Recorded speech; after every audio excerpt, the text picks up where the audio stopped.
I'm highly aware that people that are working around the clock in jobs they hate, Keith Urban isn't just a musician. He's a survivor, a poet with a guitar, a man who turned pain into melody and chaos into harmony.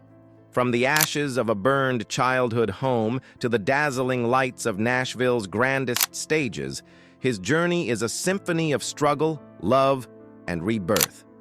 He redefined country music with electric energy and emotional depth, blending rock edge with heartfelt vulnerability.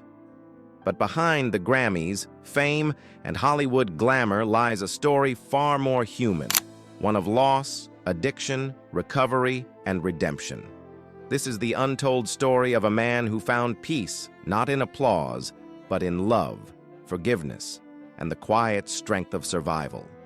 Born into chaos, a boy surrounded by fire and silence.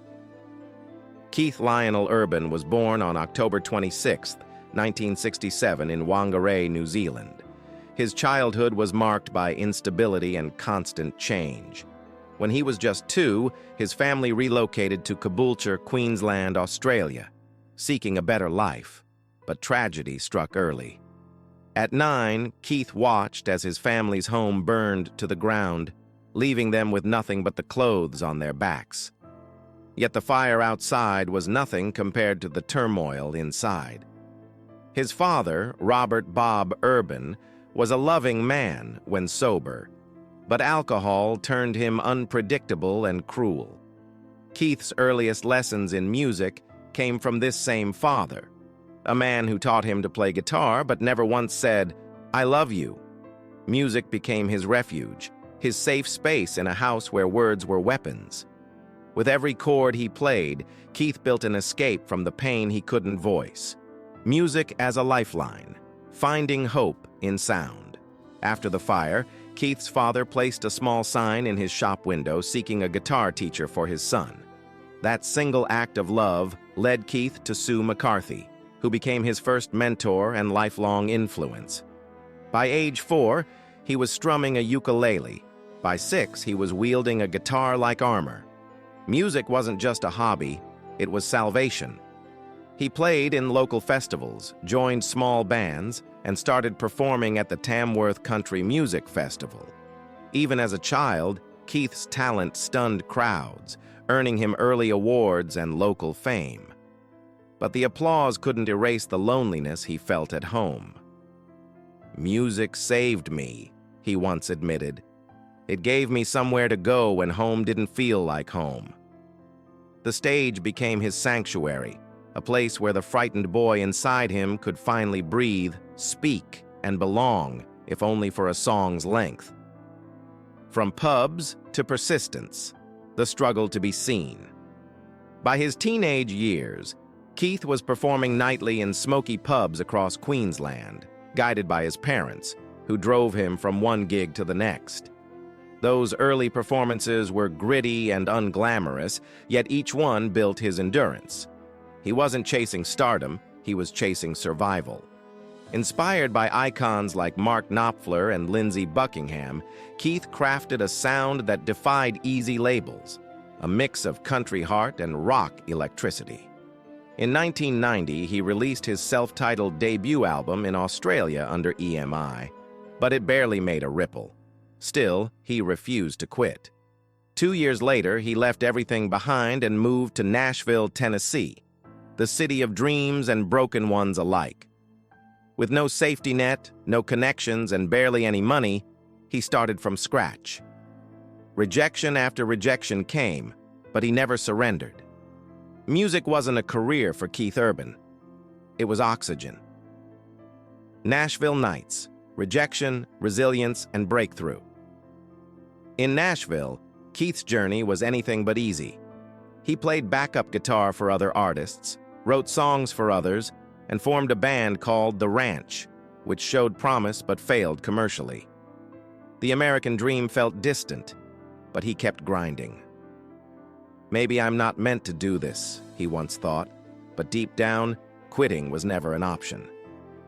In 1999, after 7 long years of perseverance, he finally released his self-titled American debut album.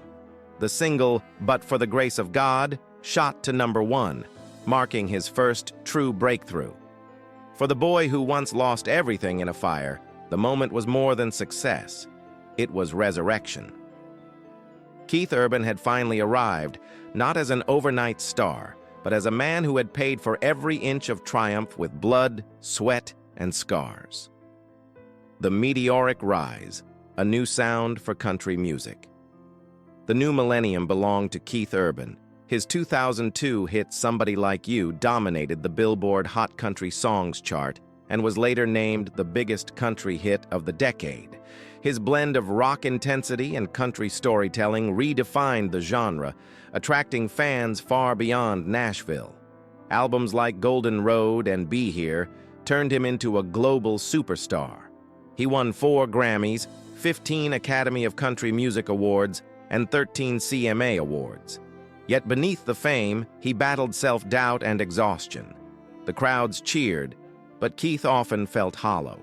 Fame, he realized, didn't silence the old ghosts. It only made them louder. Nights alone in hotel rooms became tests of willpower, and the pressure to stay perfect pushed him towards self-destruction. The man who made the world sing was quietly drowning in silence.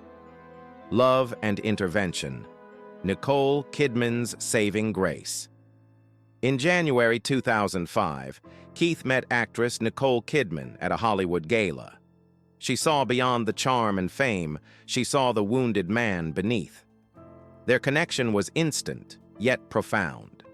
They married in June 2006, but just 4 months later, Keith relapsed into addiction. For Nicole, it wasn't a scandal. It was a moment of truth. She staged an intervention, gathering close friends and specialists, and pleaded with him to choose life. "She didn't control me," Keith later said. "She saved me." He entered rehab at the Betty Ford Center and emerged reborn. "I truly began living when I married her," he confessed. Their love was no fairy tale. It was forged in fire. Nicole's quiet strength became his anchor. For the first time, Keith had something, and someone, worth staying sober for. Rebirth through family. A second chance at life recovery gave Keith a new lens on life. In 2008, he and Nicole welcomed their first daughter, Sunday Rose. 2 years later came Faith Margaret. Fatherhood became his truest calling. The man who once sang through pain now sang from gratitude. "I want to be the father mine couldn't be," he said softly in one interview. His home life grounded him. The applause no longer defined his worth. Love did. He and Nicole learned to cherish simplicity, cooking, walking, laughing with their girls. It was no longer about chasing perfection, but about embracing peace. Their relationship endured fame's pressures, personal losses, and emotional trials. But through it all, they chose each other again and again. Nicole once said, "I married the man I believed in, not the one everyone else saw." And through that belief, Keith found his redemption. The legacy of artistry, a career reimagined. Even after decades in the industry, Keith's creativity never dimmed. His 2024 album, High, revealed a more introspective, emotionally honest artist. Songs like Straight Line and his duet with Lainey Wilson, Go Home W, proved he was still innovating, blending experience with vulnerability. Beyond performing, Keith mentored young musicians and judged American Idol, sharing his warmth and wisdom with aspiring artists. Financially, his career flourished. With a net worth of around $75 million and over $250 million combined with Nicole, he became one of entertainment's most successful figures. Yet he remained grounded, living by gratitude and discipline. He abstained from alcohol, meditated daily, and poured himself into art, cooking, and family. For Keith, success was no longer about charts or sales. It was about harmony between work, love, and spirit. A life of peace from chaos to calm. Today, Keith Urban stands as a man at peace. Now in his late 50s, he splits time between their Nashville home, a New York penthouse, and their countryside retreat in Sutton Forest, Australia. Each home tells a story of where he's been and what he's become. He fills his days with songwriting, painting, mindfulness, and quiet joy. His fans continue to celebrate his artistry, donating in his name to children's hospitals and charities like Thistle Farms and the Nashville Food Project. He remains deeply connected to his roots, humble, grateful, and grounded. The boy who once found safety in sound now finds peace in silence. His legacy is not just his music, but his message, that pain doesn't destroy, it transforms. Keith Urban's greatest song isn't one you can hear. It's the life he rebuilt. One note, one breath, one act of love at a time. Final reflection, the song of survival. Keith Urban's story is not about fame or fortune. It's about the quiet courage to rise, fall, and rise again. From the fire that took his childhood home to the addiction that nearly took his life, he emerged not as a broken man, but as a whole one. His journey mirrors the truth of every survivor, that the deepest wounds can give birth to the most beautiful art. Today, he is more than a country icon. He is a living melody of resilience. In a world obsessed with noise, Keith Urban reminds us of the power of silence, of forgiveness, and of love that endures the darkest nights. His story is not just music, it's humanity, set to the rhythm of redemption.